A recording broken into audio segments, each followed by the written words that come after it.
Hola a todos y bienvenidos un día más al canal. Mi nombre es Laura y antes de continuar, si te gusta este tipo de vídeos, te invito a que te suscribas por este botoncito de aquí abajo activando la campanita. Y ahora sí, comenzamos.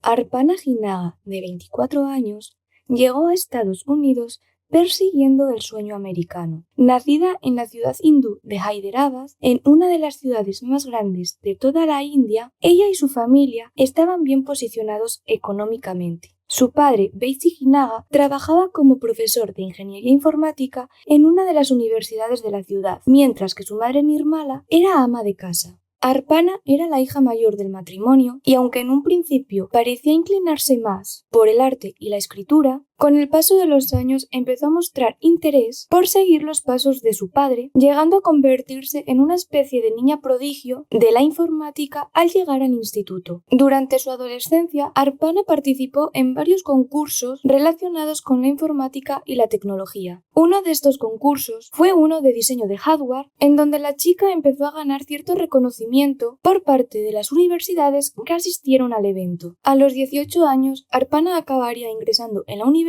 y graduándose como ingeniera informática, al igual que su padre. Pero la joven quería más. Jinaga era una chica ambiciosa y seguía esforzándose por mejorar sus conocimientos. En 2005 decide presentarse a otro concurso internacional, en esta ocasión de diseño de microchips, en donde entre los cientos de participantes ella quedó en el puesto número 20, siendo la única persona asiática en aparecer en los premios posteriores. También ese mismo año, Arpana apareció en un artículo del New Indian Express en el cual hablaban de jóvenes inventores y le concedían una entrevista, en donde la chica mostraba su amor por la informática y por la tecnología. En este punto, Arpana ya era una mujer adulta que sabía que si quería seguir progresando, tendría que salir de su país. Es por eso que tras graduarse, decide realizar sus estudios de posgrado en Estados Unidos, en la Universidad Rutgers en Nueva Jersey. Para diciembre de 2007, Arpana ya habría terminado su máster en Ingeniería Electrónica e Informática con muy buenas notas, pero lejos de plantearse volver a su país, la chica aceptó un puesto de trabajo como ingeniera de calidad del software de la reputada empresa EMC, en donde comenzó a trabajar en marzo de 2008. Como dije, Arpana era una chica muy competente que rápidamente empezó a escalar puestos en su trabajo. En apenas 6 meses, la empresa ascendió a Arpana a programadora líder. Básicamente, sus jefes sabían que Arpana estaba destinada a llegar lejos dentro de la compañía y la apreciaban como trabajadora. En ese mismo año, en 2008, Arpana decide mudarse a Redmond, Washington, a un complejo de apartamentos al norte de Marymoor Park, una de las zonas con mayor nivel económico de la ciudad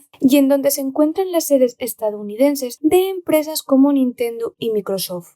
Si bien Arpana llegó nueva a la zona y apenas conocía a nadie, gracias a su personalidad espontánea, rápidamente empezó a entablar amistad con sus vecinos. También, al poco de mudarse, decidió comprarse una moto y apuntarse a un club de moteros de la ciudad, en donde también entabló muy buena amistad con los miembros a pesar de sus escasos conocimientos sobre motos. A la edad de 24 años, Arpana ya había conseguido todos los objetivos que se había propuesto y había vivido su vida plenamente. Era una mujer joven que estaba destinada a impactar positivamente en el mundo, pero todo esto cambiaría el 31 de octubre de 2008. El día de Halloween de 2008 cayó en viernes y Arpana se preparó para acudir a su puesto de trabajo como cualquier otro día laboral. Una vez en su puesto, comentó a varios de sus compañeros de trabajo que esa noche tenía planeado organizar una fiesta en su complejo de apartamentos, que tanto ella como algunos de sus vecinos abrirían las puertas de su casa para albergar a los invitados y pasar así una noche terroríficamente divertida. Arpana estaba muy emocionada con esta fiesta y al salir del trabajo fue a comprar todo lo necesario para organizarla. Al anochecer, Arpana y al menos 3 de sus vecinos abrieron sus casas dando paso a la gran fiesta de Halloween, la cual duraría varias horas y por la que pasarían cientos de personas diferentes. La mayoría de los invitados a la fiesta empezaron a abandonarla a las 9 de la noche, pero esta se alargó hasta la madrugada. Era muy difícil determinar con exactitud quiénes estaban en la fiesta, quiénes se habían ido y a qué hora lo habían hecho. pero alrededor de las 3 de la mañana es cuando la fiesta empezó a apagarse por completo. Es en ese momento cuando Arpana decide regresar a su apartamento para descansar un poco. Varias personas la vieron salir sola del apartamento del primer piso y muchos otros también la vieron entrar a su apartamento sola. En las horas posteriores, los vecinos colindantes con la casa de Arpana comenzaron a escuchar ruidos provenientes de la casa de la joven. Algunos escucharon como una especie de gemidos ahogados, pero creyeron que se trataba de una situación consensuada y lo dejaron correr. Más tarde, a las 8 de la mañana, otro vecino se despertó al escuchar un fuerte gruñido acompañado de un golpe seco. A continuación, este vecino dijo que había escuchado el sonido del agua correr durante al menos una hora. Pero curiosamente, este vecino no tuvo ningún pensamiento extraño respecto a este suceso. Los días fueron pasando y al ser fin de semana, nadie echó realmente de menos a Arpana, a excepción de sus padres. Pese a que la joven llevaba 2 años sin regresar a la India y sin ver a sus padres, ella siempre les llamaba por teléfono y solían tener largas conversaciones. Durante el fin de semana de Halloween, los padres de Arpana echaron de menos la llamada telefónica de su hija. Esto era muy extraño porque la chica no solo no había llamado, sino que tampoco respondía a las llamadas de los padres. La familia, desesperada, removió cielo y tierra para poder comunicarse con su hija. Finalmente, el padre de Arpana pudo ponerse en contacto con un exalumno suyo llamado J.B., que en aquel entonces estaba trabajando en Estados Unidos en la misma ciudad en la que residía Arpana. El padre de la chica le pidió a Jay que por favor acudiese al complejo de apartamentos de su hija para ver si todo iba bien. Jay llegó a las 9 de la mañana del lunes 3 de noviembre a la zona residencial de Arpana. Mientras subía al piso de Arpana, Jay se encontró con uno de sus vecinos, del cual nunca se reveló su nombre, pero para ayudar al relato nos vamos a referir a él como John. Jay y John acudieron juntos hasta la puerta del apartamento de Arpana y llamaron al timbre, pero ambos se percataron de que la puerta estaba rota, como si alguien la hubiese abierto a la fuerza. Al entrar en la casa, los chicos vieron que ésta presentaba un gran desorden. Las pertenencias de Arpana estaban todas esparcidas por el suelo, como si se hubiese producido una especie de pelea. En este punto, ambos chicos sabían que algo iba mal, pero al entrar al dormitorio de la chica, todas sus sospechas se confirmaron. La joven Arpana yacía en el suelo de su dormitorio sin vida. Rápidamente Jay llamó al 911 y dio parte de lo sucedido. La policía se presentó en la escena y comenzó a recopilar posibles pruebas y a tomar testimonio de los vecinos de la chica. Algo curioso es que cuando los investigadores entraron en el apartamento de Arpana, notaron inmediatamente un fuerte olor a químico, lo que dejó patente que el agresor de la chica había intentado limpiar su rastro de la escena. La policía encontró marcas de lejía tanto en el salón como en el dormitorio de la chica. Además de esto, los investigadores también notaron que el apartamento olía a aceite de coche, y es que este también había sido vertido por todo el apartamento, especialmente en el dormitorio de Arpana y alrededor de ella. Se cree que el agresor habría utilizado el aceite para prender fuego a la escena, pero lo que este no sabía es que el aceite de motor es ignífugo. Fuera del apartamento, en los contenedores de la propiedad, la policía también encontró una bolsa con una botella vacía de aceite de motor, el disfraz de Halloween de Arpana, una bata y las sábanas de la cama de la chica. Debido a la escena que se habían encontrado los investigadores, estaba claro que el culpable había entrado en el apartamento de Arpana de forma violenta, seguramente rompiendo la puerta de una patada, y que tras esto había asaltado a Arpana, la cual había intentado defenderse debido a las marcas de lucha que había por todo el apartamento. En un principio, los investigadores pensaron que se podía tratar de un robo, ya que la moto de la chica no se encontraba aparcada en su sitio. Sin embargo, al poco tiempo descubrieron que fue la misma Arpana quien la llevó a arreglar a un taller próximo a la casa. Rápidamente esta idea se desechó, pues no tenía mucho sentido la violencia con la que se había atacado a la chica para ser simplemente un robo. Además, en el piso de Arpana no faltaba nada de gran valor. Lo único que faltaba era su cámara de fotos, su BlackBerry y una de las tarjetas de identificación de la chica, objetos que nunca se volvieron a encontrar. La falta de estos objetos indicaba que posiblemente su agresor fuese alguien que la chica conocía y que había estado en la fiesta. La ausencia de la cámara de fotos hizo pensar a los investigadores que seguramente el agresor se hubiese sacado alguna foto con Arpana esa noche y que por eso decidió llevarse la cámara. Por otro lado, la desaparición de la BlackBerry también hacía pensar que el agresor podría haber llamado a Arpana durante toda la noche y que en el registro telefónico podría salir su número. Es por eso que tras esto, la policía comenzó a interesarse en la fiesta de Halloween a la que Arpana había asistido aquella noche.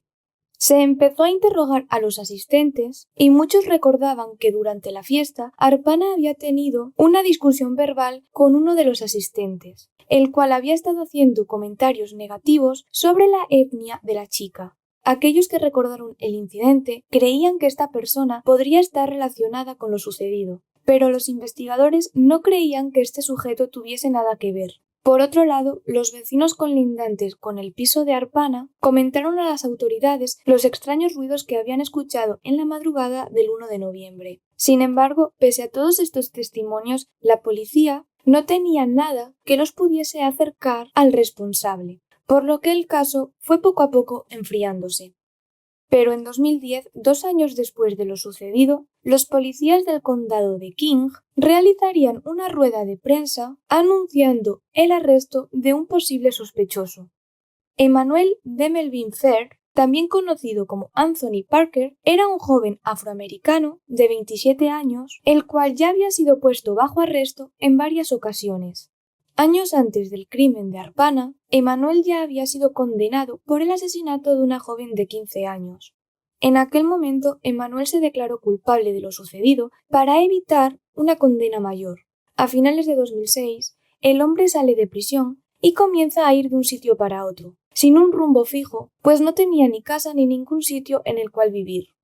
Curiosamente, en las fechas en las que sucedió el crimen de Arpana, Emmanuel estaba durmiendo en el sofá de una amiga que vivía en el mismo complejo de apartamentos que la chica. Algunos asistentes a la fiesta recordaban haber visto a Emmanuel en el evento, e incluso se encontraron fotografías de aquella noche en las que Emmanuel salía. Y más allá de determinar que Emmanuel había asistido a la fiesta, también se determinó que el hombre había pasado tiempo junto con un vecino de Arpana, con el vecino al que nosotros hemos llamado John. Hubo testigos que aseguraron que durante la noche de Halloween, Emmanuel y John habían estado pasando tiempo juntos, pero cuando se les preguntó sobre esto, ambos negaron esta conexión y afirmaron que su encuentro había sido algo puntual. La policía interrogó a Emmanuel Fair, quien confesó que había estado en el apartamento de Arpana aquella noche, al igual que muchas otras personas. Pero los investigadores analizaron las muestras de ADN de Emmanuel con las encontradas en la escena y determinaron que él había sido partícipe en el crimen.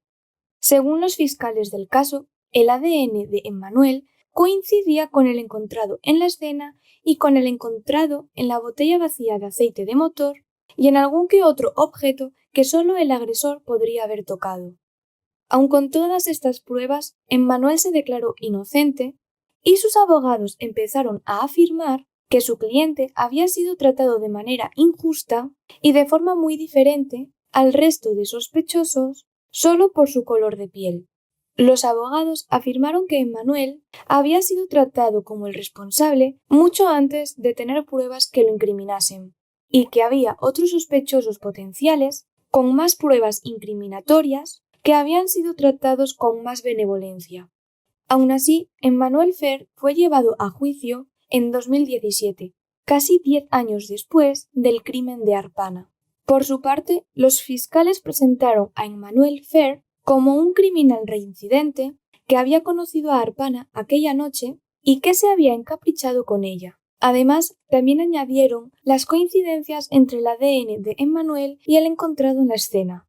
Pero algo a destacar y que considero interesante es que los fiscales afirmaron que Emmanuel podría haber contado con la ayuda de un cómplice, el vecino John, el cual no estaba acusado. Los abogados de Emmanuel se agarraron a esta idea y afirmaron que, de ser así, John sería igual o más culpable que Emmanuel. Uno de los abogados se dirigió directamente al juez, asegurando que de ser así, John tendría muchísimas más razones para atacar a Arpana. John no solo era vecino de Arpana, sino que ambos se conocían y mantenían una especie de relación de amistad. Además, las pruebas de ADN encontradas en la escena también parecían implicarlo, pues también había huellas del hombre en el dormitorio de la chica. De hecho, el ADN encontrado en el dormitorio de Arpana indicaba que en la escena habían estado varios hombres, incluidos John y Emmanuel. La defensa también señaló que Emmanuel había tenido un pequeño percance durante la fiesta en el apartamento de Arpana, lo que provocó que empezase a sangrar por el labio. Esto podría haber provocado que su ADN se esparciese por toda la casa, especialmente en el lavabo de la chica, en donde él se limpió. Con todo esto, tras 2 meses de deliberación, el jurado no pudo ponerse de acuerdo respecto a la culpabilidad de Emmanuel, por lo que se declaró juicio nulo. Los fiscales no estaban de acuerdo con este veredicto, por lo que pidieron rápidamente volver a juzgar a Emmanuel, y a lo largo de 2018 comenzó otra larga batalla legal. Los fiscales estaban convencidos de la culpabilidad de Emmanuel, pero también estaban convencidos de que no había actuado solo. Pero los abogados de este aseguraban que ese argumento no era válido. Según su defensa, podían juzgar a cada uno de los hombres tanto juntos como separados, pero lo que no se podía hacer era juzgar solo a Emmanuel Fair por los posibles delitos de ambos, ya que recordemos que John no estaba acusado. Además, volvieron a señalar las pruebas de ADN, añadiendo que si bien había ADN de su cliente, también había ADN de otros potenciales sospechosos con más motivaciones para acabar con la vida de la chica. Había cientos de pruebas que apuntaban a que John era el responsable. No solo su ADN se encontraba en la escena, sino que este hombre admitió mantener una estrecha relación con Arpana, una relación que había comenzado a enfriarse semanas antes del crimen. También se descubrió que John tomaba medicación para una enfermedad mental, pero que días antes de lo sucedido, este había dejado de tomarla. Pero nunca se determinó qué enfermedad tenía John ni qué tipo de medicamentos tomaba. Por otro lado, había testigos que afirmaban haber visto a John en la fiesta en estado de embriaguez y que éste había intentado ligar con Arpana, quien le había rechazado de manera cordial. Si bien John afirmaba haber dejado la fiesta sobre la medianoche y que se había ido a dormir, sus registros telefónicos contradecían esta historia, ya que según estos, John habría llamado a Arpana 2 veces durante la noche, una vez a las 2:56 de la mañana y otra a las 3:02, siendo estas las 2 últimas llamadas que Arpana recibiría en su teléfono. Por otro lado, también había un testigo que había visto a un hombre frente a la puerta del apartamento de Arpana sobre las 3 de la mañana. La descripción que el testigo dio sobre este hombre coincidía más con la apariencia de John que con la de Emmanuel. Además, los investigadores descubrieron que John había intentado salir del país en la mañana del 1 de noviembre, huyendo a Canadá, y que había estado buscando casas de empeños. Algo curioso, pues la policía creía que el responsable había vendido la cámara y la BlackBerry de Arpana a alguna tienda de segunda mano. Con todas estas pruebas, la fiscalía no podía descartar a John como posible sospechoso, pero solo lo incluían como cómplice. Básicamente, querían que Emmanuel Fair pagase por los dos. Es por eso que durante el segundo juicio, el jurado llegó a un consenso y determinaron que Emmanuel Fair era inocente. El jurado afirmó que lo declaraban inocente no porque creyesen que él no había participado en los hechos, sino que lo declaraban inocente por la inconsistencia de las pruebas presentadas por la fiscalía y por la duda razonable que los abogados del señor Fair habían sembrado durante el juicio. Finalmente, después de 9 largos años, Emmanuel Fair fue absuelto y puesto en libertad. Lamentablemente, durante los juicios contra Emmanuel, los investigadores dejaron de buscar más pruebas y más sospechosos, porque estaban convencidos de la culpabilidad de Fair, por lo que cuando éste fue absuelto, la policía se quedó con las manos vacías. Pese a todas las pruebas que tenían contra John, Los investigadores nunca lo imputaron como culpable y nunca lo llevaron a juicio, por lo que hasta la fecha el crimen de Arpana Ajinaga sigue sin resolverse. Los padres de Arpana no solo perdieron a una hija, sino que perdieron a una joven brillante que hubiese cambiado el mundo a mejor. Hoy Arpana Ajinaga tendría 37 años. Si este vídeo te ha parecido interesante, no olvides darle like y suscribirte activando la campanita. También puedes dejarme en los comentarios otros casos que quieras que trate en el canal. Nos vemos en el próximo vídeo.